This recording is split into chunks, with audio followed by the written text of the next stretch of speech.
All compliments, all physical prayer and all monetary worship are for Allah. Peace be upon you, O Prophet. Allah's mercy and blessings. Peace be upon us and righteous slaves of Allah subhanahu wa ta'ala. I bear witness that no one is worthy except of Allah subhanahu wa ta'ala. In the name of Allah, the most gracious, the most merciful. My Lord, my God, expand me my praise. It is my task for me. Remove the impediment from my speech so they may understand what I say. यथा वायुं समाश्रिते सर्वजीवन्ते जन्तवः तथा ग्रस्तामा वर्तते हितारा शरामा बहुनाम जन्मनामन्ते ज्ञानवान् मां परपद्विज्यते वासुदेवा सर्वमिति समहात्मा सुदुर्लभः उदारा सर्व एवैते ज्ञानी तात्मेव मयिमतम् आस्थितः सहियुक्तात्मा मामेवामुत्तमां गतिम् त्रिशदशो दशवर्षा भार्गोविन्देन नग्निकाम् एकविंशतिवर्षा वा सप्रावर्षा वाप्नुयात्। ओम नमः भगवते वासुदेवाय विश्वेश्वरा आदि पुरुष अपरंपार अल्लेख पुरुषा नमः। स्टेज पर मुअज़्ज़ज़ उलमाए किराम और इस दस्तार बंदी जलसे के बैनर तले जमा होने वाले दीनी ईमानी भाइयों, पर्दे में बैठी हुई समाज के इज्जतदार माँ और बहनों, वक्त तो काफी हो चुका है, फिर भी कुछ देर अगर आपका साथ होगा तो कुरान के ताल्लुक से कुछ बात आप लोगों के सामने पेश करनी है। खुसूसन मुसलमानों के लिए उमूमन उन्हीं कुरान की बातों को हमारे सनातन धर्मी भाई बरादरान वतन हैं, उनके शास्त्र के हवाले से भी कुछ बातें पेश की जाएंगी जो हमारे सनातन धर्मी भाइयों को भी अच्छा लगेगा। अगर वो उस पर अमल करेंगे तो उनके लिए भी शास्त्र की रोशनी में फायदेमंद होगा। ज़्यादा लंबी बात नहीं हो सकती, उमूमन मेरी बात लंबी होती है, 1.5 घंटे से प्लस 2 घंटे 2.5 घंटे तक भी पहुंच जाता है कभी कभी वक्त, मगर आज खुद मैं देर से बैठा हूं और ये मेरे लिए बड़ी सआदत की बात है कि दस्तार बंदी के प्रोग्राम में नाचीज की हाजिरी हुई। यानी इस पूरे ब्रह्मांड में, इस पूरी दुनिया में सबसे मुकद्दस कोई ग्रंथ है, सबसे ऑथेंटिक कोई किताब है तो कुरान करीम है। इस कुरान में कोई कमी बेशी नहीं है। 1458 साल पहले अल्लाह ने जिस शक्ल में इस कुरान को, जिन अहकामात, जिन अल्फाज और जिन मानी के साथ उतारा था, आज भी उन्हीं अहकामात के साथ वह कुरान मौजूद है और to the day of judgement, क़यामत की सुबह तक जो कुरान इसी तरह से महफूज रहेगा, हमारा अक़ीदा है। क्योंकि इसकी हिफाजत भी अल्लाह करता है। वो कैसे? इन बच्चों के सीनों में महफूज करके। अभी आपके सामने आपने देखा है, आपके नजरों के सामने कई बच्चे जिन्होंने कुरान को महफूज किया, अपने सीने में सजाया। ये कोई मामूली बात नहीं। दुनिया की कोई किताब, किसी माँ ने ऐसा बच्चा आज तक नहीं जाना जो ये कह सके कि कुरान के अलावा मैंने किसी और ग्रंथ को जुबानी याद किया। To remember by heart all, कोई नहीं कह सकता। न बाइबल, न मता, मरकस, लूका, यूहन्ना, बन्यास, न आवाज था, न दसातीर। भारत के अंदर सनातन धर्मी भाइयों की किताब है, ऋग्वेद है, यजुर्वेद है, सामवेद है, अथर्ववेद है, पुराण है, 18 उपनिषद है, रामायण, महाभारत, गीता है, और भी सारी तालमूद है, आदि ग्रंथ है। बहुत सारी uncountable authentic books are found in entire world. बहुत सारी किताबें, लेकिन किसी किताब को आज तक from the start to the end, शुरू से आखिर तक वो किताबें याद नहीं की जा सकती।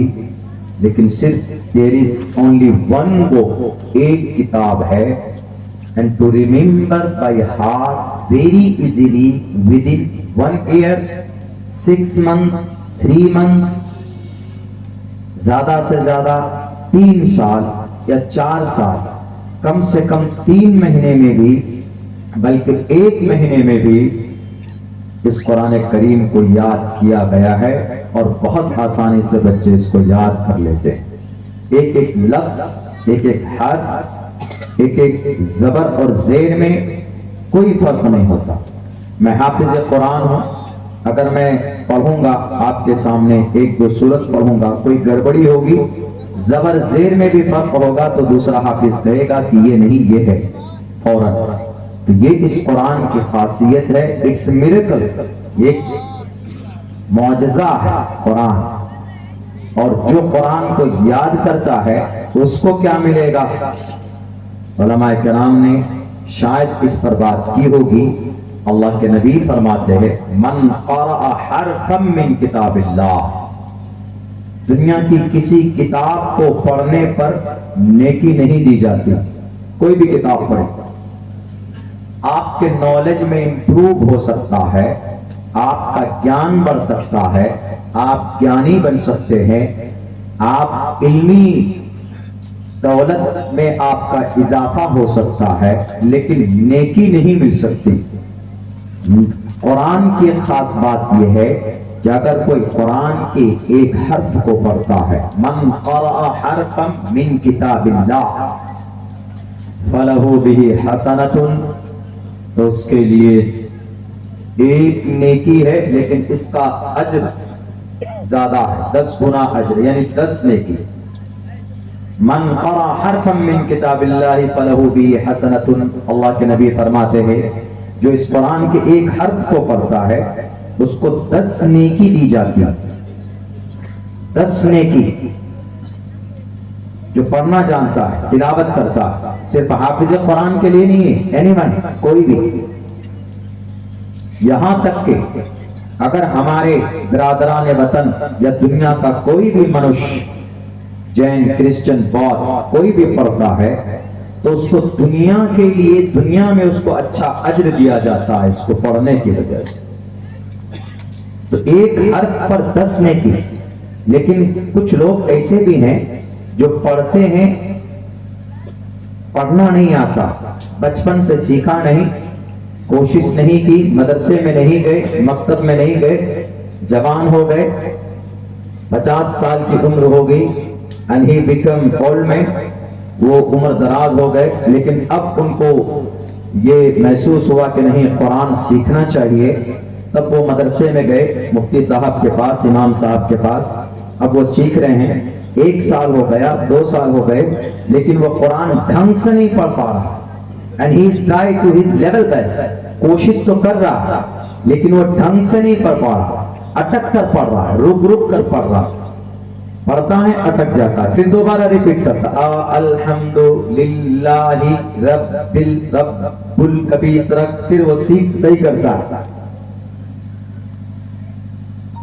तो अल्लाह तबारक व तआला कहता है कि उस शख्स को 20 नेकी दो एक हद पर, जो कुरान को अटक अटक कर पढ़ता। ये इस कुरान की बरकत है। और जिसके सीने में कुरान है, एक हदीस है, भले ही वो ज़ईफ हदीस है, अगर कोई शख्स हाफिज कुरान, कोई बच्चा हाफिज कुरान बनता है और उसके हराम और हलाल को हलाल जानता है, मरने के बाद, ये तिर्मिजी में ये रिवायत है, हजरत अली फरमाते हैं, मरने के बाद वो हाफिज कुरान अपने परिवार के या ऐसे लोगों को जिन्होंने उनको हाफिज कुरान बनाया है, यानी अगर इस मदरसे में बच्चा हाफिज कुरान बना है तो इस मदरसे में जिन जिन लोगों ने ताउन पेश किया है उसको हाफिज कुरान बनाने में, तो कल कयामत में मरने के बाद 10 आदमियों को जन्नत में लेकर जाएगा। और अगरचे उन 10 आदमियों पर जहन्नम वाजिब हो चुकी होगी तो जहन्नम से पकड़कर तब हाफिज कुरान जन्नत में लेकर जाएगा। अल्लाह के नबी अलैहिस्सलाम फरमाते हैं, ये मकाम है। 5 लोग तो आज के जमाने में इस कुरान को कोई अहमियत नहीं देते। हम लोग, बच्चा हाफिज कुरान बन जाएगा तो क्या करेगा, जिंदगी में तरक्की नहीं कर सकता। आपको शायद मालूम नहीं है, मैंने कई जगह इसको बयान किया है कि दुनिया का सबसे बड़ा डॉक्टरेट के ऊपर किताब लिखने वाला अल कानून किताब है, MD उस किताब को पढ़कर बनते। यूरोप, इंग्लैंड, अमेरिका के Cambridge, Harvard, Oxford university London में है, उस यूनिवर्सिटी में वो किताब शामिल निसाब है, दाखिल निसाब है। 10 लाख अल्फाज हैं उस किताब में। कुरान में तो 3,22,000 हुरूफ है, लेकिन उस किताब में 10 लाख हुरूफ है। वो किताब MD जो डॉक्टर बनता है उसकी मेडिकल के बच्चे पढ़ते हैं उसको। उसमें सिर्फ, उसमें इबादत कहीं नहीं है, उसमें नमाज का चर्चा कहीं नहीं, उसमें ज़कात के बारे में कहीं नहीं, उसमें पर्दे के बारे में कुछ नहीं है, शराब जिना के बारे में कुछ नहीं है, उसमें सिर्फ मेडिसिन के ऊपर है, उसमें ट्रीटमेंट के ऊपर है।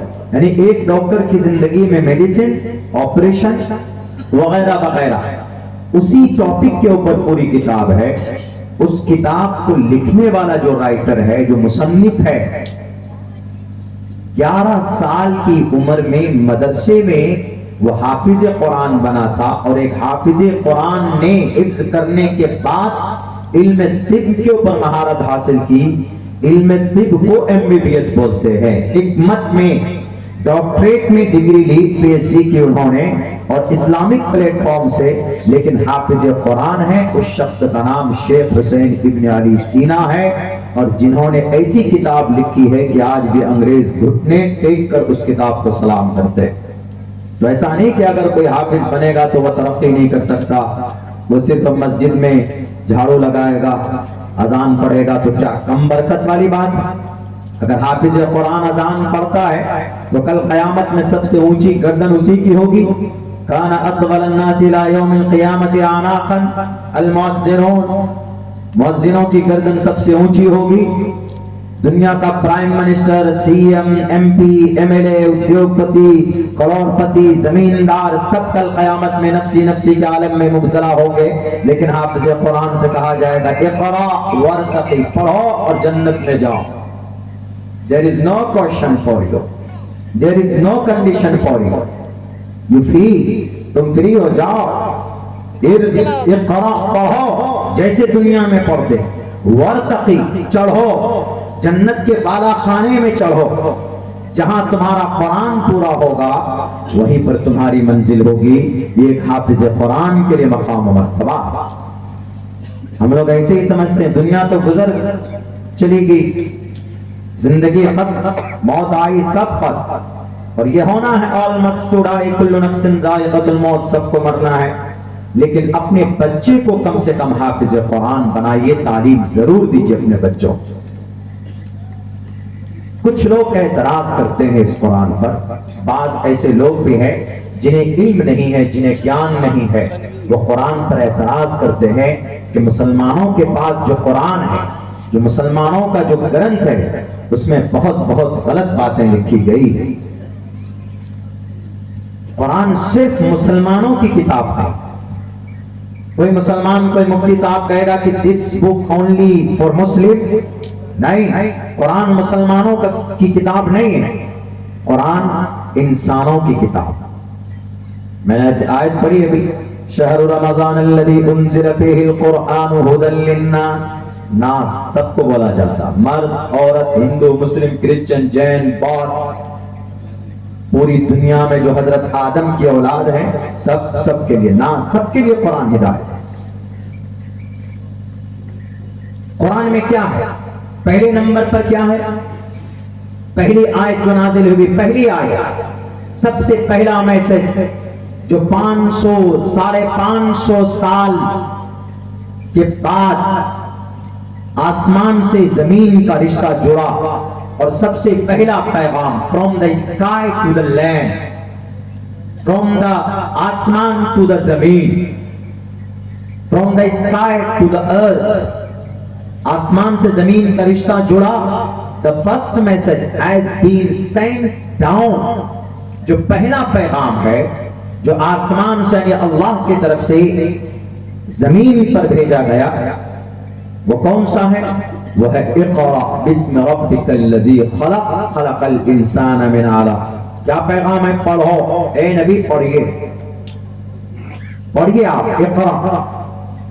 पता ये चला कि तालीम जरूरी है। वो तालीम भी किसके नाम पर? अपने रब के नाम से। इक़रा बिस्मि, पढ़िए अपने उस रब के नाम से जिसने सबको पैदा किया। रब को अगर नहीं पढ़ेंगे, मुसलमान है तो रब, हिंदू है तो परमात्मा, ईश्वर के नाम से पढ़िए, ईश्वर के नाम को जानिए। के हेतु ब्रह्म गतिस्तांति सत्संगतिर्दान विचारतोषा, परमात्मा के नामों का विशेषताओं को जानो तो परमात्मा से कुर्बत बढ़ेगी, परमात्मा के प्रिय मित्र बनोगे। परमात्मा के बारे में कहा है, किसी उद्योगपति, किसी नेता, किसी लीडर की चापलूसी के लिए नहीं कहा। परमात्मा के हेतु ब्रह्म गतिस्तांति सत्संगतिर्दान विचारतोषा। कुरान कहता है इसमें पढ़िए अपने रब के नाम से। पता ये चला कि पढ़ना जरूरी है, तालीम जरूरी है। गांव तरक्की करेगा तालीम से, समाज और सोसाइटी के अंदर तरक्की पैदा होगी समाज के जरिए से, इंसान महान बनेगा तालीम के जरिए से। और सिर्फ अगर तालीम को पढ़े, रब को ना पढ़े, तो फिर वो तालीम नुकसानदेह भी है। जैसे आज यूरोप, अमेरिका, यहूदी लोग सिर्फ तालीम के ऊपर मेहनत करते हैं, लेकिन अपने गॉड को, लॉर्ड को भूल जाते हैं। और जिसके पादाश में जापान के अंदर दूसरी जंग अजीम हुई थी, तो अमेरिका ने 2 एटम बम बरसाए थे हिरोशिमा और नागासाकी के ऊपर में, तो करोड़ों लोग चंद सेकंड के अंदर दफन हो गए थे। तालीम तो थी उनके पास, लेकिन रब और परमात्मा का नाम जुड़ा हुआ नहीं था। जब ईश्वर और परमात्मा, जब अल्लाह का नाम नहीं जुड़ता है तालीम के साथ, तो फिर नरमी नहीं आती है, बल्कि वह तालीम सख्ती को पैदा करता है, और वही हुआ। इसीलिए अल्लाह का कुरान कहता है इक़रा बिस्मि रब्बिकल्लज़ी खलक़, उस रब के नाम से पढ़ो, तालीम हासिल करो जिसने तुमको पैदा किया है, जिसने इंसानों को पैदा किया है। इक़रा, पढ़िए, यही पैगाम है पहला। पढ़ने के बारे में खुसूसन श्रीमद् भगवत गीता में श्री कृष्ण जी ने भी कहा, तस्मात् शास्त्रम परमाणम कार्य अकार्य व्यवस्थितो ज्ञात्वा। कौन सा काम दुनिया में करना है, कौन सा काम नहीं करना है। समाज में रहेंगे, इस बस्ती में रहना है, तो कौन सा काम करने योग्य है, कौन सा काम नहीं करना, किससे दूसरों को तकलीफ होगी और किससे हम उन्नति करेंगे। कार्य अकार्य, कौन सा काम करना, इसी को शरीयत की लैंग्वेज में बोलते हैं कौन सा काम जायज है, कौन सा काम नाजायज है। कार्य अकार्य व्यवस्थितो ज्ञातवा शास्त्र विधानोक्तम कर्म कर तुम्हें रसी। अब बताइए कुरान में कहाँ गलती है, कौन सी चीज गलत, कौन सी बात गलत है। कुरान में जो पैगाम है, श्रीमद् भगवद गीता के अंदर भी तकरीबन श्री कृष्ण जी ने बात बताई। मैं कंपेयर करूंगा भी 2-4 मंत्र का, उसके बाद मदरसे को बर्बाद करके अपनी बात खत्म करूंगा, क्योंकि वक्त काफी हो चुका है। आप लोग भी शायद मजबूरी में बैठे हैं कि मौलाना अब्दुल्ला इतनी दूर से आए, कम से कम 800-900 किलोमीटर दूर से चलकर बात नहीं सुनेंगे। बहरकैफ आप लोग अगर बैठे हैं, and this is good opportunity for my self, मेरे लिए बहुत अच्छी बात है, मैं आपको सुना सकूंगा। खैर आज ही है, कल फिर आप चराग जलाकर ढूंढेंगे तो कोई नहीं मिलेगा, कोई नजर नहीं आएगा यहाँ। अभी तो नूरानी फरिश्ते भी मौजूद हैं, आपके जलसे को नोट कर रहे हैं, सब हैं यहाँ पर। यहाँ तक कि हमारे देश के प्रोटेक्टर प्रशासन के भी लोग भी मौजूद हैं, कल ढूंढेंगे तो ये भी नहीं आएंगे। हमारी माएँ बहनें भी मौजूद हैं, आप भी बहुत दूर से लोग आए हैं, तो इसका फायदा उठाया जाए। तो कुरान में वो बातें हैं जिनके बारे में अफवाह फैलाया जाता है कि कुरान में क्या, पहला पैगाम तो वो बताया हमने इक़रा पढ़ने के बारे में, गीता में भी है, पढ़ा जाए, तालीम हासिल की जाए। किसके बारे में? ईश्वर के बारे में। और जिसमें ज्ञान आता है, जिसमें तालीम होती है, वो इंसान तालीम ही के जरिए महान होता। हमारे इस मुल्क में एक बड़े इंसान मोहनदास करमचंद गांधी महात्मा कैसे बने?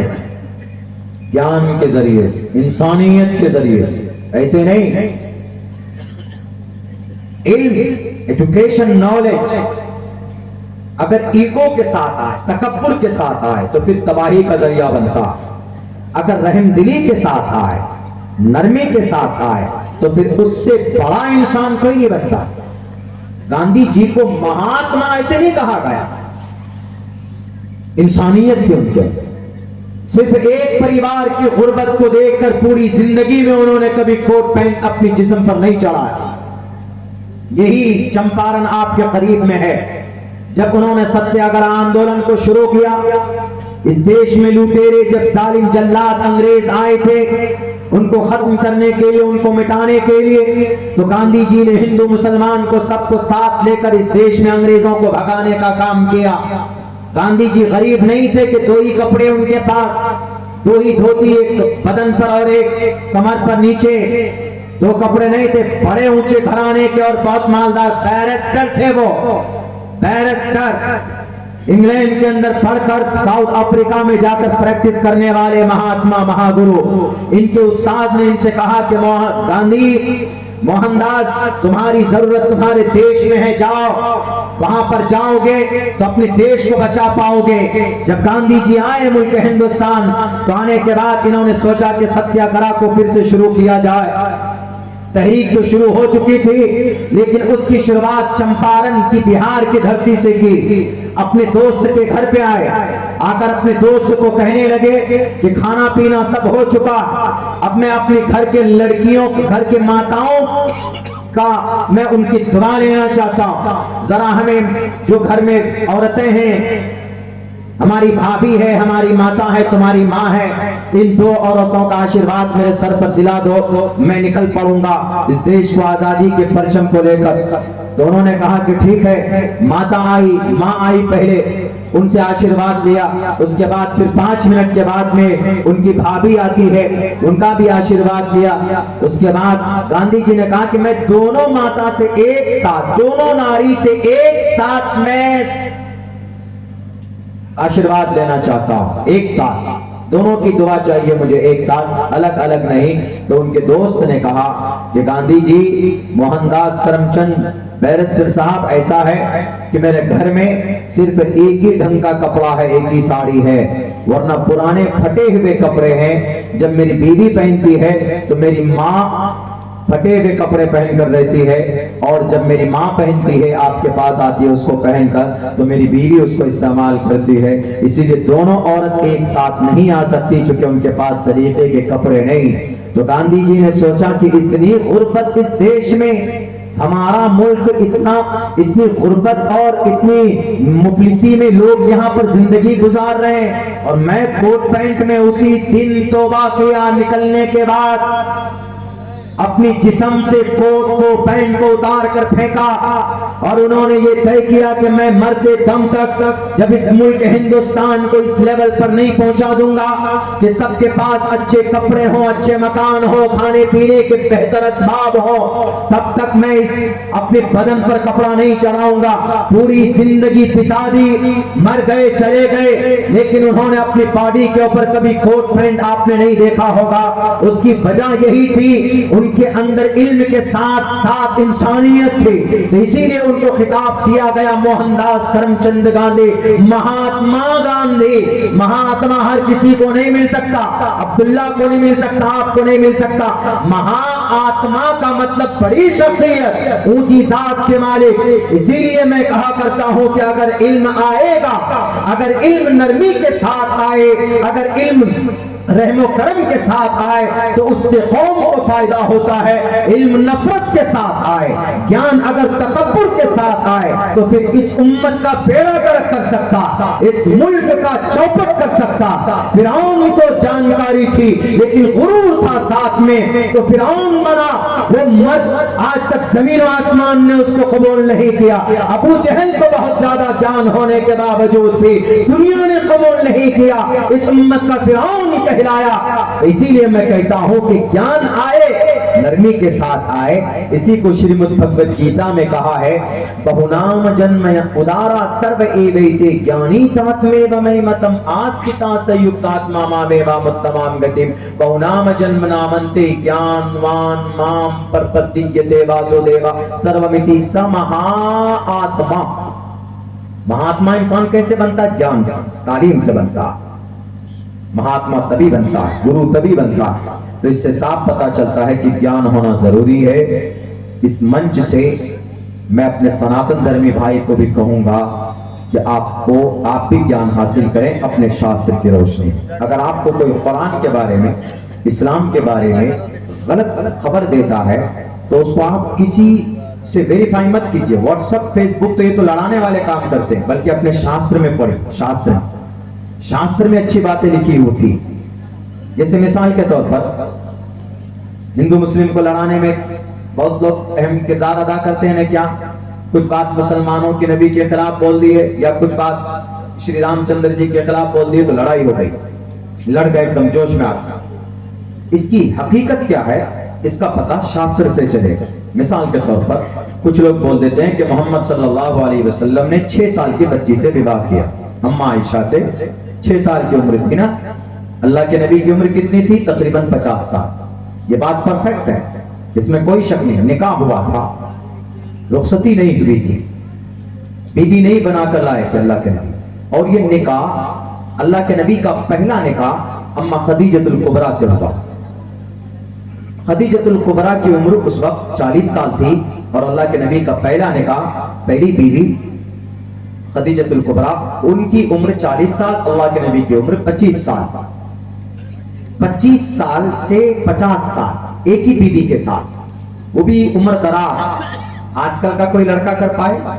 अगर कोई लड़का इंजीनियर है, कोई लड़का वेल क्वालिफाइड है, इंजीनियर है, बेहतर है, सेटल्ड है, सब कुछ है, कारोबार है, रोजी है। अल्लाह के नबी बड़े ताजिर थे मोहम्मद रसूलुल्लाह, और बहुत ज़हीन और फतीन के मालिक थे। 25 साल के बाद बहादुर भी थे और हैंडसम तो अल्लाह के नबी थे, बहुत खूबसूरत, इतने हसीन और जमील कि लोग शक्ल देखे तो देखते रह जाए।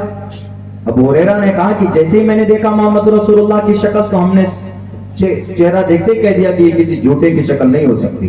इतनी कशिश थी आप अलैहिस्सलाम की खूबसूरत चेहरे में। 25 साल का नौजवान अगर 40 साल की 2 मर्तबा बेवा औरत से, अगर आजकल आज के जमाने में कोई माँ ये कहे कि बेटा मैं तुम्हारी शादी एक 40 साल की 2 मर्तबा बेवा हो चुकी है उस औरत से कराना चाहता हूं, क्या वो लड़का कर लेगा? वो फांसी लगाकर पंखे से लटक कर मर जाएगा लेकिन विवाह नहीं करेगा। कहेगा कि मैं क्यों करूंगा? लेकिन अल्लाह के नबी ने बिना चू चढ़ा पैगाम निकाह आया। आपके सरपरस्त अबू ख्वाजा अबू तालिब थे, आपने अपने चचा के पास मैटर को भेजा। चचा ने कहा ठीक है कर लो निकाह। निकाह हुआ। 25 साल तक बूढ़ी औरत के साथ रहे, कोई विवाह नहीं। जब उनका इंतकाल हो जाता है तब अम्मा आयशा से विवाह निकाह होता है, निकाह। और निकाह कौन पढ़ाते? आयशा सिद्दीक़ा रज़ी अल्लाह ताला अन्हा के वालिद अबू बकर पढ़ाते। इस्लाम में ऐसा है कि अगर लड़की या लड़का नाबालिग हो, 6 महीने की हो, 1 महीने की भी हो, उम्र लड़की की या लड़के की दोनों की, इस्लामिक शरीयत में यह प्रावधान है कि अगर माँ बाप, लड़की लड़का दोनों के माँ बाप अगर राजी हो तो निकाह पढ़ा सकते, निकाह वैलिड हो जाएगा। माँ बाप राजी हो। इस्लाम में लड़की 12 साल की उम्र में बालिग होती है, लड़का 14 साल की उम्र में। भारत के संविधान में लड़की 18 साल की उम्र में, लड़का 21 साल की उम्र में होता। हमारे इंडियन कानून में ये सिस्टम है। एक मैंने बताया बैरक है। उस जमाने में मोहम्मद रसूलुल्लाह का विवाह हुआ खदीजतुल कुबरा के इंतकाल के बाद। तो निकाह कौन पढ़ाया? अबू बकर सिद्दीक। तो पहले ये पता चला कि आप अलैहिस्सलाम ने दबाव डालकर निकाह नहीं पढ़ा अम्मा आयशा से।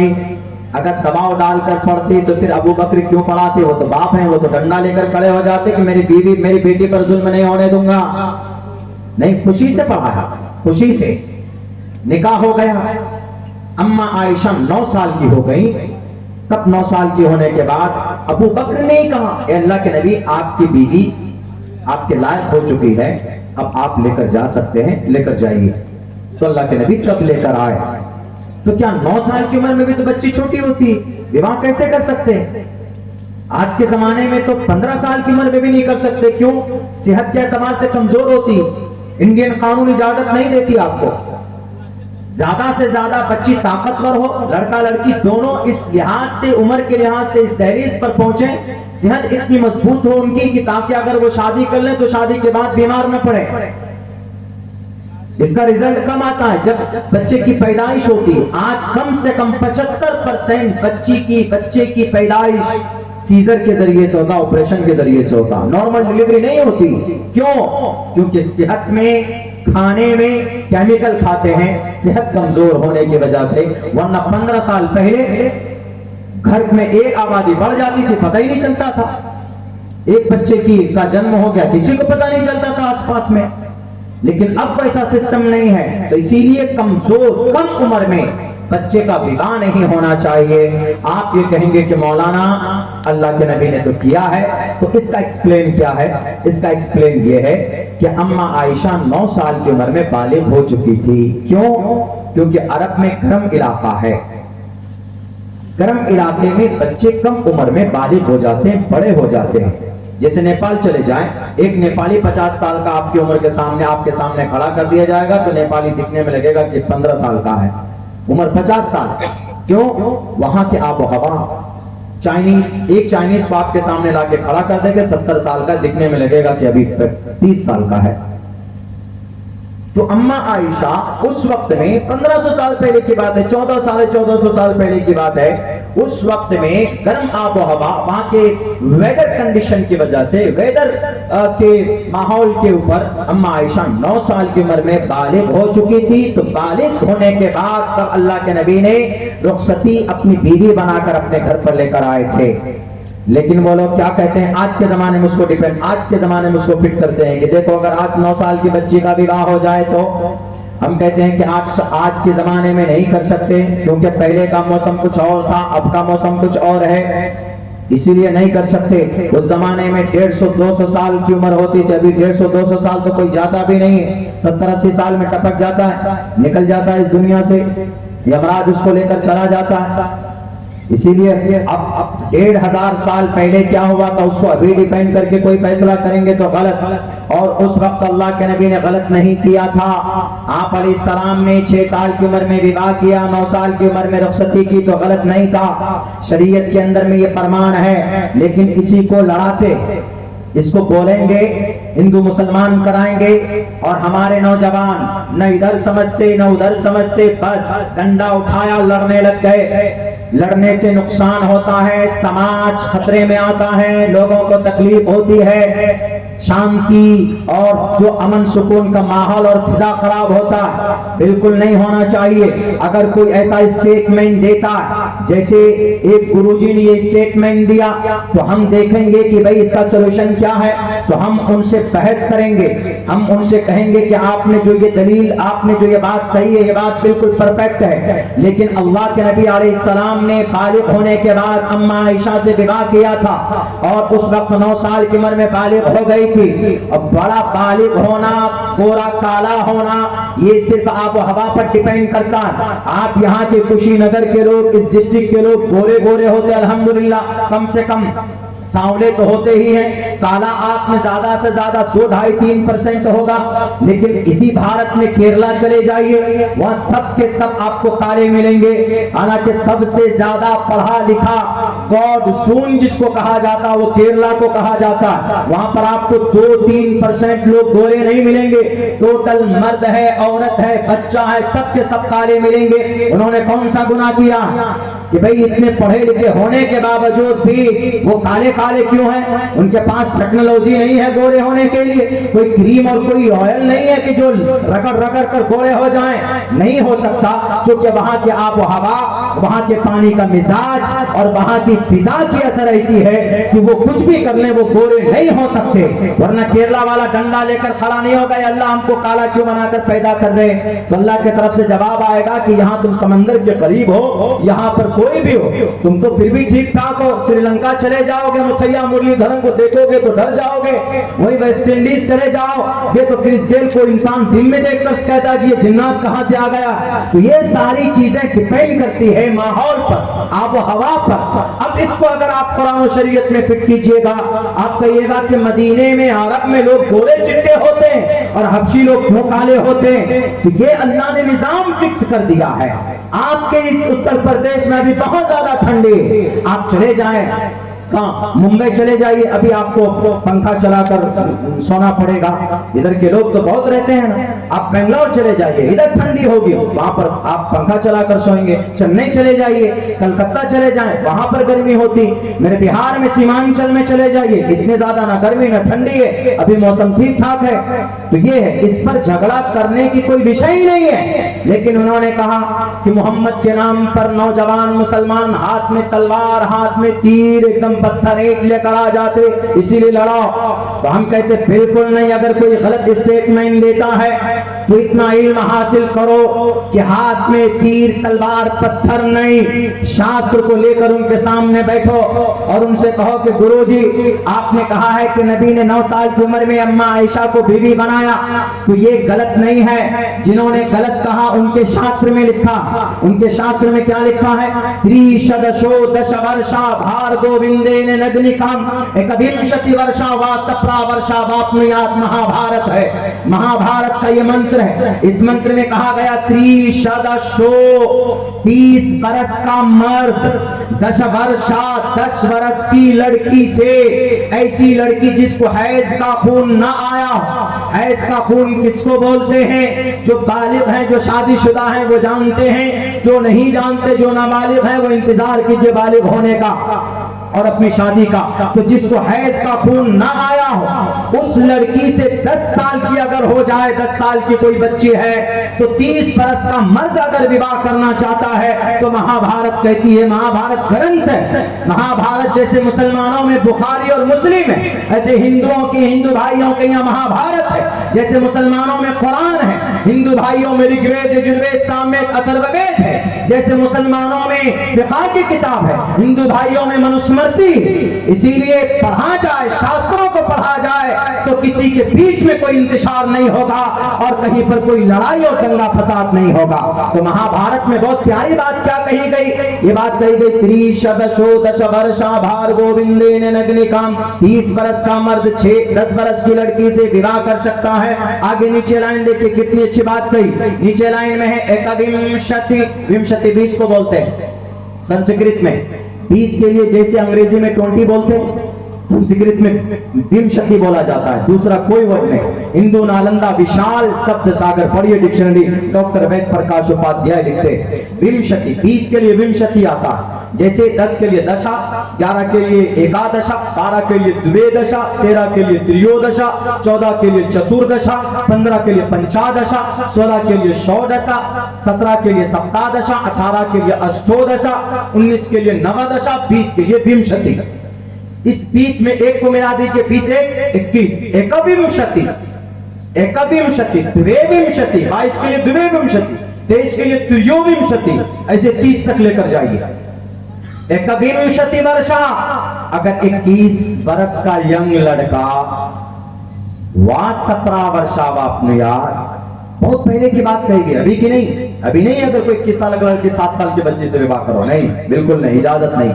शास्त्र में पहले क्या होता था वो बात देखिए, वो मैं बयान कर रहा हूं। एकविंशति वर्षा, 21 वर्ष का लड़का, वर्षा वर्ष इसी से बरस है, इसी से वर्ष बोलते हैं ना, इस वर्ष में, इस महीने, इस साल में संस्कृत में वर्ष होते हैं, वर्षा, वर्ष, साल को, वर्ष को बोला जाता। एकविंशति वर्षा वासप्रा वर्षा बाप में याद, 21 वर्ष का लड़का 7 साल की बच्ची से भी विवाह कर सकता है।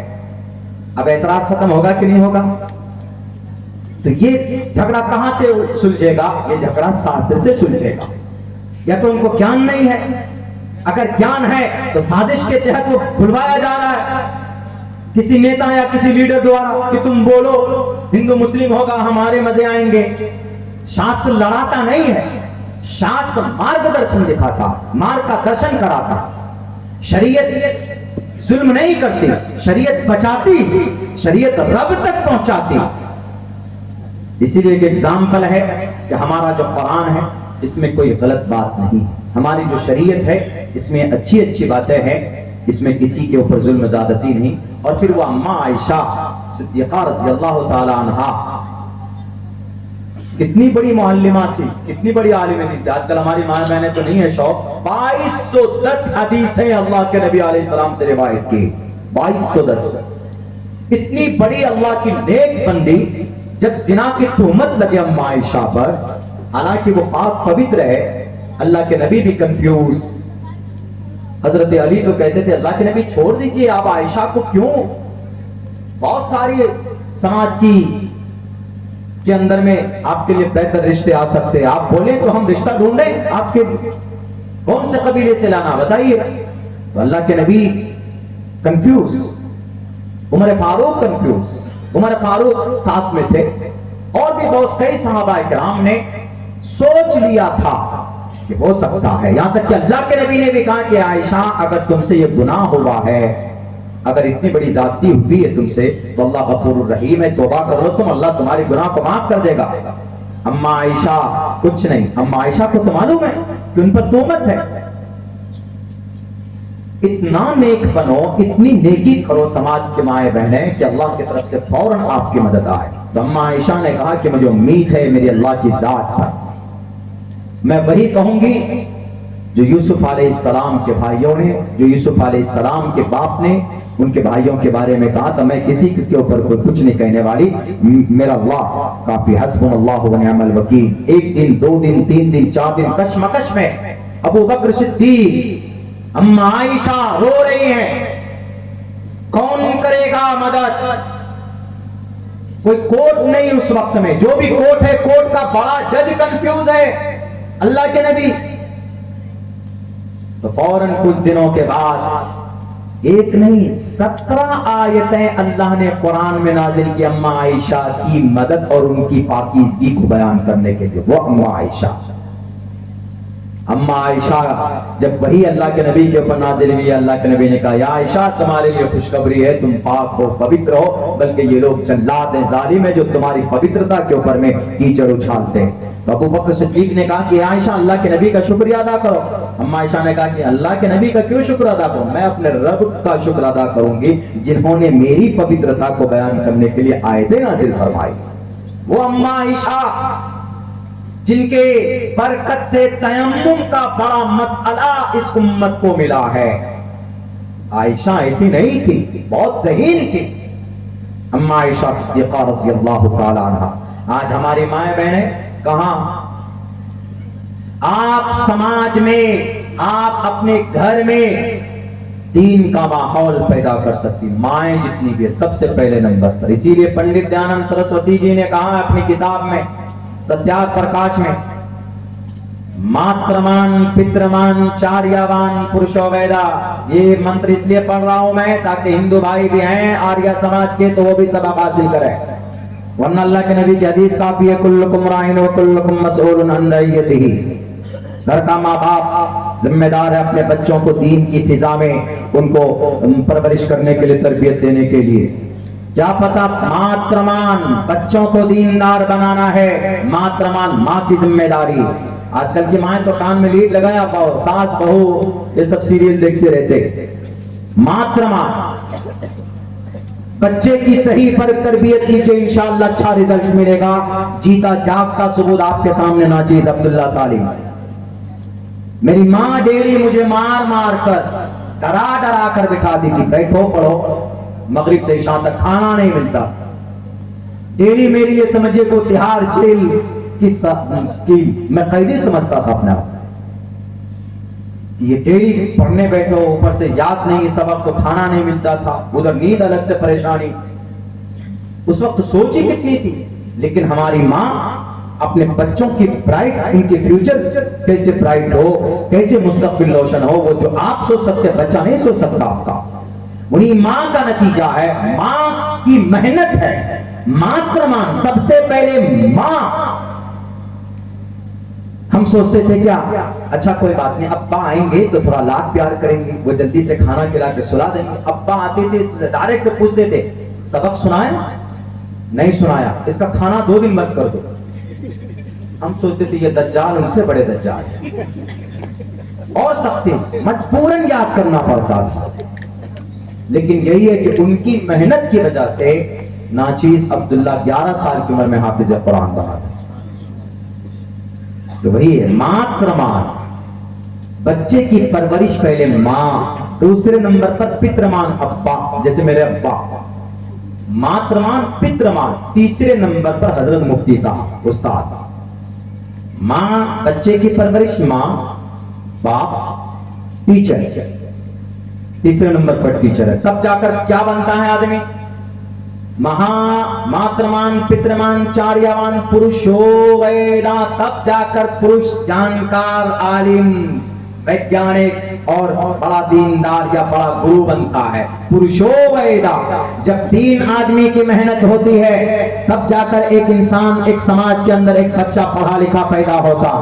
अगर हर घर में माँ बाप मेहनत करे और टीचर यानी मदरसा, आपके मदरसे की हालत खराब है गांव वालों सुन लो, आपकी कौम की तरक्की मदरसे पर, मकतब पर निर्भर है। जब वहां तालीम सही नहीं होगी, मदरसा मकतब नहीं चलेगा, हाफिज कुरान नहीं बनेगा, मास्टर नहीं बनेगा, डॉक्टर नहीं बनेगा, तो आपका गांव कैसे तरक्की करेगा?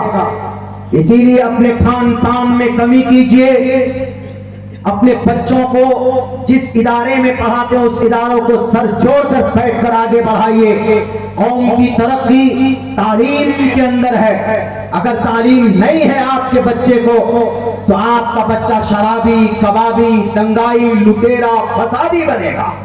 अगर पढ़ा लिखा समाज आप चाहते तो उसके लिए मकतब का, पाठशाले का होना बहुत जरूरी है।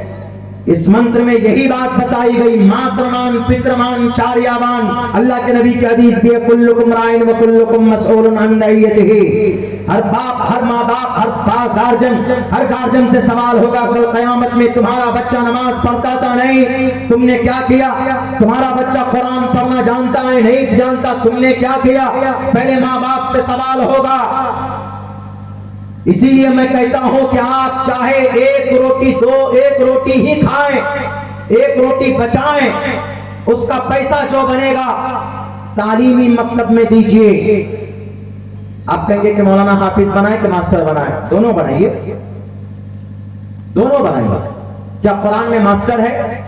कुरान ने डॉक्टर बनाने के लिए कहा, कुरान ने साइंस पढ़ने के लिए कहा। अरे कुरान में भी साइंस है, मैथ कुरान में है, गणित, डॉक्टरेट कुरान में है, कैंसर का इलाज कुरान में है।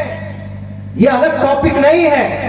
लेकिन अगर बच्चा हाफिज कुरान बनेगा, उसके बाद अगर डॉक्टर बनेगा, तो बताइए वो दीन दुनिया दोनों को लेकर चलेगा तो कितना बड़ा कामयाब होगा कि नहीं होगा? एकदम होगा। तो सारी चीजें कुरान में है। दलील पूछेंगे तो मैं दूंगा दलील। वयखलुकु मा ला तालमून, ये साइंस है। वल्लम आदम अल अस्मा कुल्लहा, साइंस है। फलयक्तुब बैनकुम बिल अदल, ये मैथ है। इन्नल लदीन कफरू बि आयातिना सौफ नुस्लिहिम नारा, कैंसर का ऑपरेशन।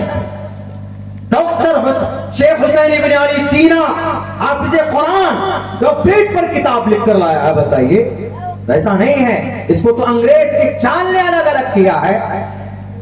ये मैट्रिक, साइंस, सोशल साइंस, अंग्रेजी, हिंदी, किनकी सिलेबस है? ये अंग्रेजों का है। लेकिन हम अगर इनको दुनियावी एतबार से अगर फायदेमंद है ये चीज, तो इसका मजमून कुरान में भी मौजूद है। आप एक अच्छा इदारा बना सकते हैं। आपके पूरे बस्ती में 300 घर है।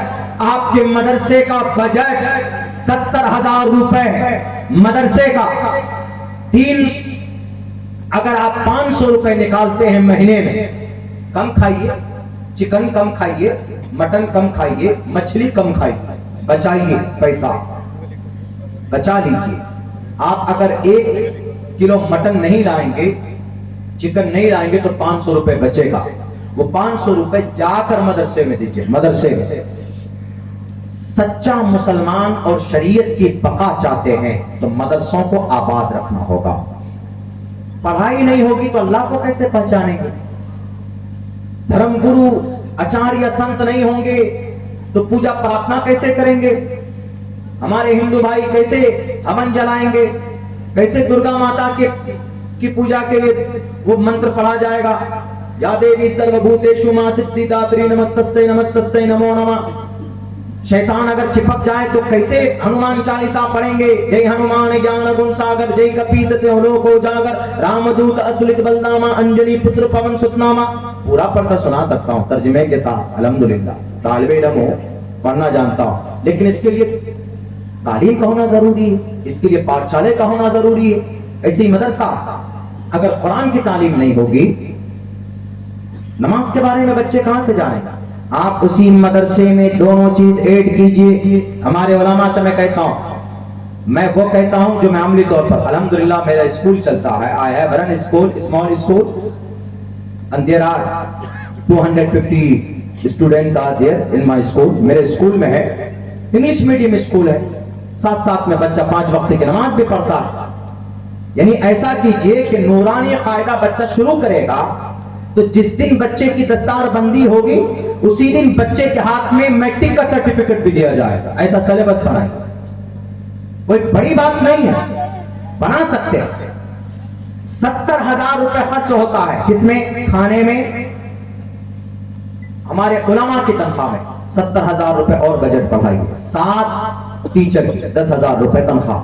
कहिए कि ज्यादा नहीं, आपको 3 घंटे पढ़ाना है, उसमें सिलेबस ऐड कीजिए, साइंस, मैथ और सोशल साइंस, जियोग्राफी वगैरह वगैरह। 6 ही सब्जेक्ट है ना स्कूल का, 6 सब्जेक्ट है, 6 में से 5 कर दीजिए शॉर्ट। अब ईवीएस आ गया, सोशल साइंस, साइंस 1 आ गया, दोनों मिलकर 1 कर दीजिए, सब्जेक्ट घट गया। आप हिफ्ज के निजाम अलग रखिए, उसके साथ साथ उन्हीं हाफिज कुरान को हफ्ते में 3 दिन ये 6 सिलेबस को ऐड कीजिए। और टाइम लीजिए गांव वाले से कि आपका बच्चा 5 साल का हुआ, नर्सरी में दाखिला कीजिए, और जो पैसा आप स्कूल में टीचर को देते हैं, फीस देते हैं 500 रुपए, आप वहां न देकर वो तालीम हम आपको यही देंगे। और यहाँ एक हाथ में कुरान होगा तो एक हाथ में साइंस होगा, आपका बच्चा यही पढ़ेगा, दोनों तालीम से आरास्ता होगा।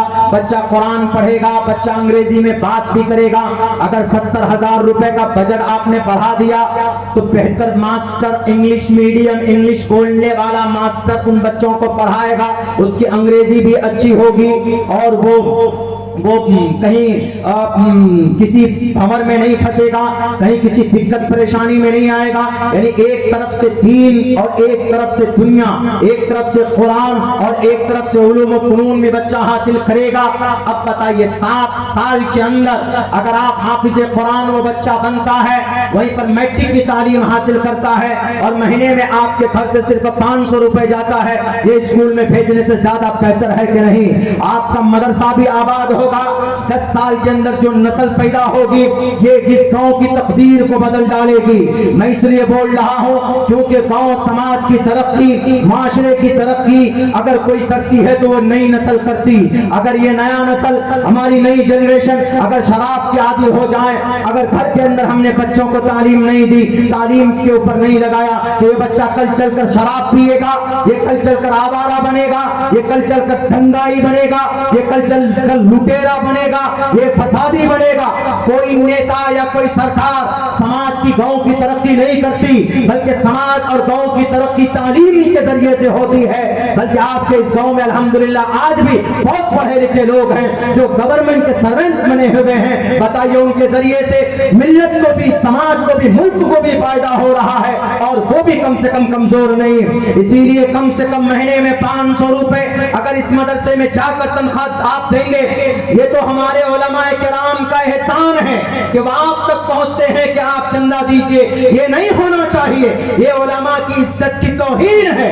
बल्कि आपको चंदा पहुंचाना चाहिए कि मौलाना हम पर ज़कात फर्ज था, ये लीजिए हम पर इतनी ज़कात के रुपए और रकम बनती थी, हमने ये ज़कात के पैसे ले लीजिए, आप जा करके दीजिए। उलमा को हकारत की निगाह से मत देखिए और किसी भी इदारे को सही तरीके पर चलाने के लिए उलमा को मुकम्मल आजादी दीजिए कि मौलाना आप इदारा चलाइए। साल में हम एक मर्तबा मीटिंग करेंगे, तालीम में कितनी तरक्की हुई और कहां से पैसा आया, कहां खर्चा हुआ। अगर उलमा को मुकम्मल तौर पर दानिश्वर भी शरीक होइए, मास्टर हजरात भी शरीक होइए, दानिश्वर लोग भी शरीक होइए, इंशाअल्लाह आपके गांव की तरक्की होगी और आपकी नस्ल की तकदीर बदलेगी। तालीम ही से काया पलट सकते हैं हम गांव समाज का और बुराइयों का खात्मा कर सकते हैं। इसीलिए मिलकर के इस तालीमी इदारे को मजबूत कीजिए। अफसोस हुआ कि बहुत दिनों से यह मदरसा बंद था। अगर मदरसा बंद हो जाएगा, अगर उलमा बाइकाट करेंगे, 10 साल तक मदरसा नहीं चलाएंगे, तो हाफिज जी कहां से लाइएगा? निकाह पढ़ाने के लिए काजी साहब कहां से लाइएगा? नमाज पढ़ाने के लिए इमाम कहां से लाएंगे आप? इसीलिए बका जरूरी है। नबी के बाद इस धरती पर सबसे ज्यादा मुकद्दस जमात अल्लाह ने किसी को बनाया है तो उलमाए किराम को बनाया। ये अब्दुल्ला सालिम की जुबान नहीं है, ये कुरान करीम की आयत है। इन्नमा यख्शल्लाह मिन इबादिहिल उलमा, उलमा की फजीलत अल्लाह बयान करता है। नबी के बाद नबी के वारिस उलमा है। इन्नल उलमा वरसतुल अंबिया, उलमा अंबिया के वारिस है। इसीलिए उनको उनके शान के मुताबिक सम्मान दीजिए और उनको अपने काम के लिए, समाज की तरक्की के लिए तालीमी मैदान में उनको इस्तेमाल कीजिए। इंशाअल्लाह 10 साल के बाद देखिएगा नस्ल के अंदर जो तब्दीली आएगी आप अंदाजा नहीं कर सकते। नेल्सन मंडेला ने कहा था ना तालीम के बारे में, education is the most powerful weapon which you can use to change the world। Nelson Mandela कौन है? राष्ट्र अध्यक्ष था, राष्ट्रपति था साउथ अफ्रीका का, 40 साल तक जेल में रहा है। तब उसने अपने तजुर्बे की रोशनी में बात कही कि तालीम नस्ल के लिए बहुत जरूरी है। मेरे हिंदू भाई भी इस पैगाम को सुन रहे हो तो अपने बच्चों को ज्यादा से ज्यादा तालीम दीजिए, दोनों तालीम दीजिए, धार्मिक भी दीजिए, दुनियावी भी दीजिए। मुसलमानों, तो इंशाअल्लाह आज से हम अपने बच्चों को तालीम देंगे, तालीमी इदारे से दिलचस्पी जोड़ेंगे, पैसा खर्चा करेंगे। 500 कोई बड़ी दौलत है? भारत के अंदर में कितने मुसलमान? तकरीबन 25 करोड़। अगर एक दिन में 1 रुपए निकालेगा तो दिन में 10 ही करोड़ मुसलमान अगर एक दिन में 1 रुपए निकालेंगे तो कितनी रकम होगी? एक दिन में 10 करोड़। पूरे 30 दिन में अगर निकालेंगे तो 336 करोड़ और पूरे साल 3,500 करोड़। यूनिवर्सिटी बन सकती है, बड़े बड़े इदारे चल सकते हैं, मस्जिद में इमाम को अच्छी तनख्वाह मिल सकती है। कितनी रकम? 1 रुपए। ऐसी तरतीब बने, अल्लाह करे कि ऐसी तरतीब कोई बना दे ताकि ये भारत के लोग गरीब न रहें, न तालीमी एतबार से और न अपनी रिस्क के एतबार से भी। अल्लाह से दुआ करता हूँ अल्लाह कहने सुनने से ज़्यादा अमल की तौफीक अता फरमाए। बहुत बहुत शुक्रिया, जो बातें कही गई है अल्लाह उस पर अमल की तौफीक दे। शुक्रिया, जज़ाकल्लाह। अस्सलामु अलैकुम व रहमतुल्लाह।